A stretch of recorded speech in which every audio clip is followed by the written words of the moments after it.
Welcome to the Health Admin Life podcast. My name is Brooke, and I'm going to interview special guests to explore the vast career opportunities in health administration. Whether you're a clinical professional, a corporate worker, a student, or a patient yourself, this podcast is for everyone. Get ready to be inspired. Hello, current and future healthcare leaders. Welcome to the Health Admin Life podcast. My name is Brooke, and today I would like to welcome Katina Porras, Administrative Fellow for Cleveland Clinic. Katina, can you tell our listeners a little bit more about who you are? Yeah, so first of all, thank you so much for the opportunity of being here. It's an honor to be a guest on your podcast. So my name is Katina. I was born and raised in Guatemala in Central America. I attended Wake Forest University for my undergraduate degree, and this is where I created my own public health major, actually. And after graduation, I came to New York City, and I obtained my Master's of Health Administration degree at Columbia University. And I actually recently graduated from my master's program, and I will be moving to Florida in the next week to be an administrative fellow at Cleveland Clinic in their Florida location. That is fantastic and very impressive.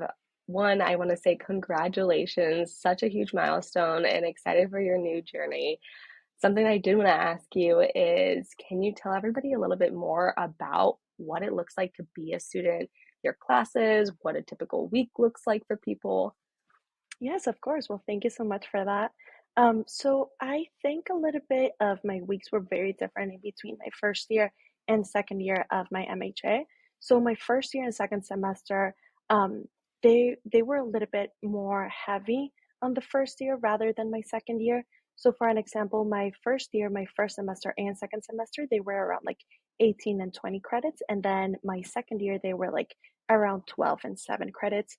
And so this is just like an example of how the university does it in order for the people to actually be able to work in their second year. And so my weeks looked a little bit different each semester, as I mentioned before. But some of the classes that I was taking was like accounting, finance. I took strategic management, digital health revolution, managing human capital. And so let's say a typical week was like I went into classes a few days per week, and those depended kind of like what class was it and the time that it took. So let's say my first year, every class was 3 hours long, and some of my days looked like from 8 to 8, 8 a.m. to 8 p.m. And then in my second year, they were more of like an hour and a half long, and those were like twice per week. And so let's say an example of my week right now in my last semester, I was taking two classes, and I had them Monday and Wednesday. And then throughout the week, I also was doing an internship in a startup, in a health tech startup. And so I was working at the same time. And after doing my homework, after finishing my work, I was also doing things that I really liked, such as Pilates and taking hot yoga classes. Wow, you had a jam-packed schedule. How did you manage everything? Yeah, so I think the main key thing for me was just keeping organized. I'm a very type A person, so I did have a to-do list for every single thing for every hour of the day. And so I definitely think that's what like kind of helped me through my MHA and just like my work and personal life in general. That's wonderful. Thank you so much for sharing. What sector would you say you would like to go into? Long term, short term, or can you say the type of hospital you're going into, what sector Yeah, that is in? yes, of course. So right now I'm going into health administration, specifically an academic medical center. But I'm also really interested in health tech. I was working this past semester in a health tech startup, so I'm really interested in that field as well. But because I am going to be an administrative fellow, that will be more of like health administration. That's great. And how long have you been in the industry for? Yeah, so I technically actually went into the industry in 2017, and that's when I went into public health. That's when I started my major. That's when I went into my undergraduate career. So it's been like about 6 years. But definitely, I officially got into the industry when I started my MHA program, and that was in fall of 2021. And that's when I went straight from my undergrad to my master's program, and that's where I did my internship in an academic medical center, as well as my internship in a health tech startup. Wonderful. And I think a lot of people can relate to this, honestly, is being an international student. I have I've had so many students in my classes that are international students, and I know it's not easy to navigate. So I think many people would be interested in learning what was your journey like as an international student, and how did you get to where you are today? Yeah, of course. So it's definitely been, I think, a tough journey for me. It hasn't been easy as an international student. We do have more challenges that we have to face. So I think first and foremost, it was just a culture shock in general. Coming from Guatemala to the US, I didn't really have any friends or family in the US. So it was a little bit of that culture shock, a little bit that of like missing home, missing my friends and family, of course. I also had a hard time like identifying what I really wanted to do career-wise. Health administration is not a major in Guatemala. It's not something that people really do. It's known as kind of like just business administration, but it's not really like health administration. So it was really kind of confusing to kind of explain to my family and friends like what was it that I wanted to do. I also had a little bit of a hard time like navigating the American education system. um, it was just very different from the one back home, so that was a little bit of a challenge as well. And then just being an international student, we do have certain permissions that we have to stick to, and regulations such as we're not able to work if we don't have a specific permission. Let's say, like, if you want to do an internship, you have to get a specific permission for that. You cannot just go to whatever internship. Your internships or works have to be related to your own major. And if it's not that, you have to work in the university. So that was a little bit tough as well, just to trying to find experience in the field without, there's some companies that don't give you that permission, or some companies that don't sponsor. So that was a little bit tough to find a company that would really take me in as an international student. Um, Also, right now that that I graduated from my MHA, once you graduate, you have to obtain another permission, as I mentioned, in order to actually start your full-time job, and that it's called an OPT, which stands for optional practical training, and that depends on your major. You can either have 1 year or 3 years. It depends. Let's say if you have what's called a STEM major, which is like engineering, math, all those are 3 years. But for my field, it's actually one. So right now I have only 1 year of work. And so I think a tough part of being an international student is just the uncertainty that you have of trying to figure out what you're going to do after those 1 or 3 years that you may have. You really don't know what the next thing will look like, and you really have to stick through like the trust and just trusting your organization will sponsor you and making sure they will. But at the end, it all comes down to like, what if they don't, or like what if they do? And a lot of these like sponsorships also have to go through a lottery system. So it's like, even though they do, you still have to go through a lottery. So it's a lot of uncertainty. So I think that is the biggest thing being an international student. Recently, I had to go back home, kind of an emergency situation for something related to my visa. Let's say my visa expired in my passport, and I had to go back home. So it was really tough, just because it's like, an emergency, you have to get an appointment in the embassy. Mhm. Um, and so it's definitely a little bit challenging to try to navigate all those challenging and all those uncertain situations. I know we were talking right before this about your struggles, and I think there are so many barriers that people don't realize you would have someone who's an Yeah. international student has to go through. And I feel for you so much. And I think that I'm thankful that you're coming on here to share your story because, again, I think that many people would love to know more about what it looks like to be a student, but also how do you find jobs? And I think that the resources aren't always transparent. So, that being said, do you have any insights into what resources or support an international student needs or can find? Yes, of course. So I think the main support that I got was the international student department within my schools. So the majority of schools, when they have international students, they do have an international department just for those students. And these departments help you with any questions that you may have, from like jobs to your visa. Um, and so this is kind of like where I think I got the most support. you can definitely set up appointments with these departments depending on your school, but like mainly in person, virtually, or get your answers through email, which is what I did the most. But I did also have to reach out to lawyers like outside of the school, which was, of course, challenging as well.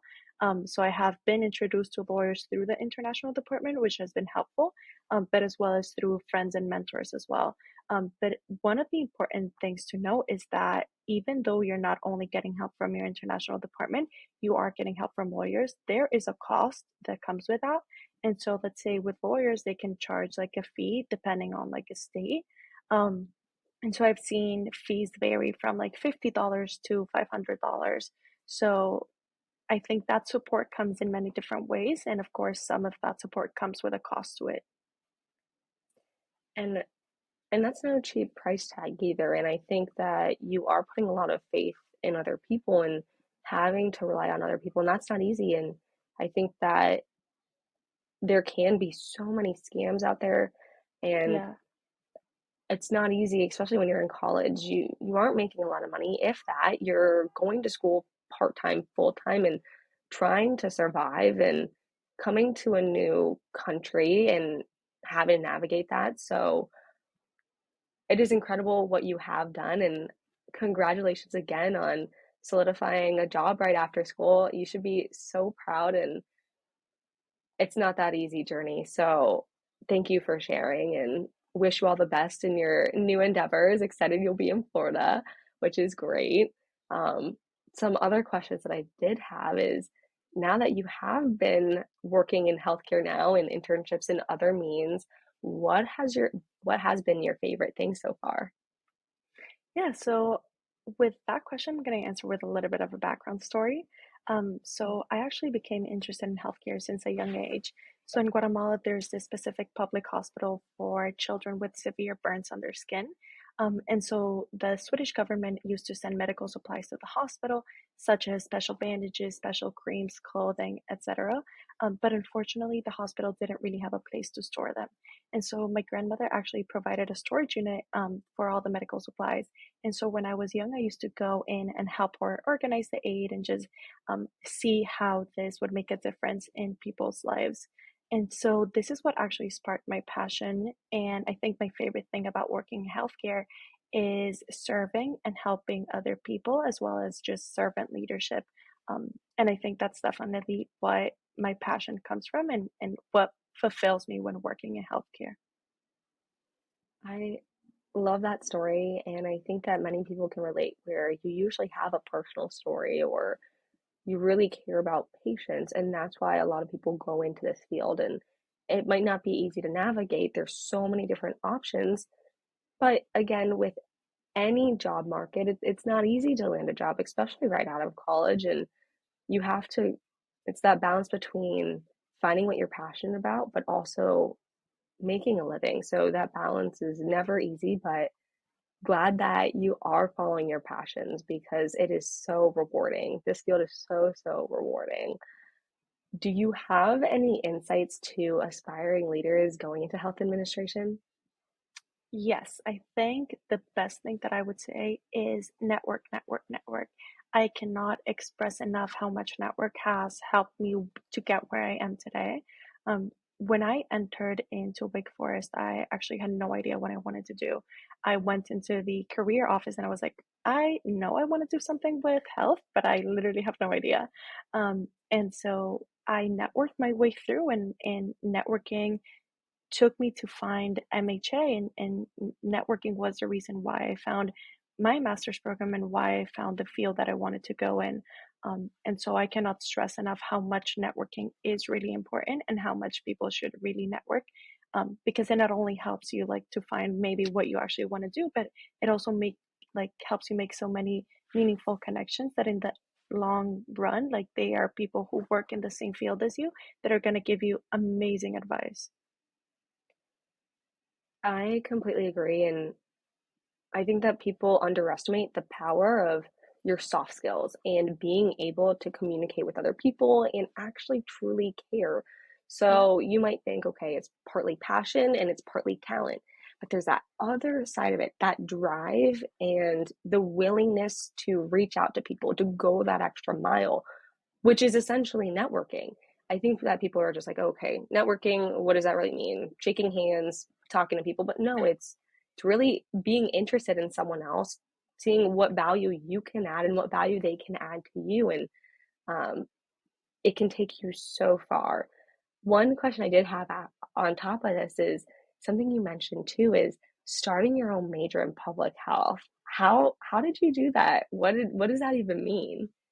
Yeah, so I actually started my own major because of networking. Crazy to say. So as I mentioned before, I had no idea what I wanted to do. I knew I wanted to work something in healthcare, but I didn't really want to go to nursing school. I didn't want to go to med school. And so after I started networking with people in the field, I was like, you know what? This is what I want to do. Health administration is something that I want to do. Unfortunately, Wake Forest didn't have that major, um, but they did have an interdisciplinary major, which is where you could actually create your own major, get it approved. So it was a whole journey that I had to go through. But once it was approved, it was kind of like your own major, and that's what you follow throughout your 4 years. And so, knowing that I really wanted to go into health administration, I took several majors, several minors, combined them into creating my own public health major to go and follow the route of health administration. I love that. And that is incredible. And again, not an easy thing to do. So I think that you're paving the way for so many other students, and it is awesome. So thank you for doing that. Um, my next question is, which is maybe one of the harder questions, but I think it's important to talk about, is if there was one thing you can improve in the healthcare delivery system, what would it be? Yeah, I think that is so. As an international person living in the US, I think one of the hardest things that I've had to go through is trying to deal with just the healthcare system in general. And so I think making access to healthcare easier and less of a struggle um, would be one of the things that should be improved. So I have experienced multiple challenges with just navigating the system in general, trying to get appointments and dealing with insurance, like as a patient myself. And so I wish it would be easier for everyone, not only international people, to obtain access to healthcare, as well as make the process easier, and to obtain as well insurance in an easier manner too. I completely agree. And I think in a lot of these conversations, everyone always says access. And there's so many definitions of that. What does that actually mean? And like you said, some of the things that it could mean is actually getting appointments, being able to get the care you need, but also it's the other side, being able to pay for it. So it's that insurance side. So it is not easy. And once you have the insurance, once you are able to find the care, you still don't know what's going to be paid for or compensated. And that is so frustrating. And I want to be able to figure out a solution. And there's no easy solution. And maybe a question for you too is there something you can think of that would help make this better? Is there a first step into making this change? I think the first step is getting yourself into the industry. So, unfortunately, I think it's very tough to make a change outside. And so I think the first step is, and if you're passionate about making a change in this topic, I think you really have to come within the industry. So get yourself in the industry, um, and try to go from there because outside it can be possible for sure, but it's definitely tough. I agree in that too, and that makes my mind think a little further is health administration, that field, this industry is so broad. You can go into policy, make changes that way. You can go work for insurance companies and try to make a positive change or work for hospitals or any other type of facility. Where can you help patients? What is that first point of contact? And um, yeah, I wish there was an easier way to make this change, but I appreciate your insights. Maybe right before ending, I just wanted to say it has been wonderful speaking with you, Katina, and I want to thank you again for being a guest speaker. Is there a way that listeners can stay connected with you after the show? Yeah, well, thank you so much for letting me be here and letting me share my story. I think the best way is to connect with me on LinkedIn. I look forward to making more connections and feel free also to reach out to me on email. And so my email is going to be my first name, last name at gmail.com. Wonderful. Well, I just wanted to thank everybody so much for listening. Today's show is brought to you by our sponsors, Riverside and Spotify for Podcasters. If you would like to listen to more episodes, check out the link in my bio at Health Admin Life on TikTok, Instagram, or YouTube.